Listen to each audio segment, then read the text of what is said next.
Acute renal failure is nothing but it is a decrease of renal functions. It is the decrease of functioning of kidney due to increase of creatinine levels or due to any other factors. So that is known as acute renal failure.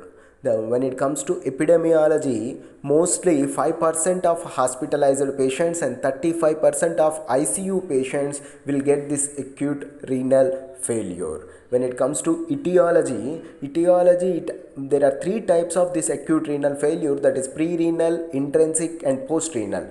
Pre-renal mainly occurs because of this hypovolemia conditions or decreased cardiac output, or it may cause it due to congestive heart failure, or it may be caused due to liver failure, or use of some drugs like NSAIDs and ACE inhibitors may cause this pre-renal failure. And intrinsic renal failure mainly occurs due to inflammation of nephron or swelling of nephron, and it may cause due to sepsis or any infection of the organ, and it may be caused due to taking nephrotoxins.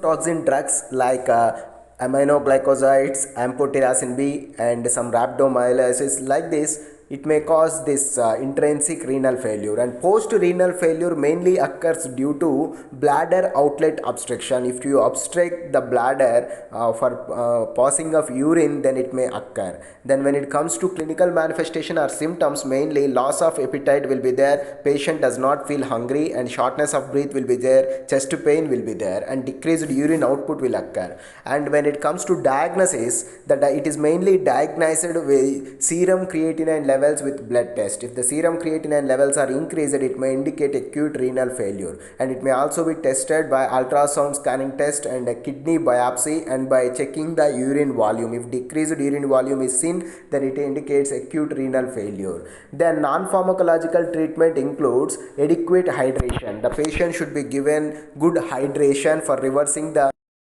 dehydration and maintaining good arterial pressure, and by minimizing the exposure to nephrotoxins you can prevent this acute renal failure. And when it comes to pharmacological treatment, mainly calcium carbonate or calcium acetates are given, anti-seizure agents like diazepam or phenytoin drug is given, antihypertensive drugs lanaxin and digoxin can be given, and to prevent anemia condition erythropoietin drug is also given as a pharmacological treatment. And nutritional therapy is also provided for low sodium content and for low carbon, hydrogen, oxygen, nitrogen content and low potassium content. And renal dialysis is also done. Renal dialysis is done for kidney failure conditions, and hemodialysis will be done, peritoneal dialysis will be done, and complete replacement is also done in the complete kidney failure. So hemodialysis means nothing but cleaning the blood by using artificial kidney, and peritoneal dialysis is by cleaning the contents by using peritoneum,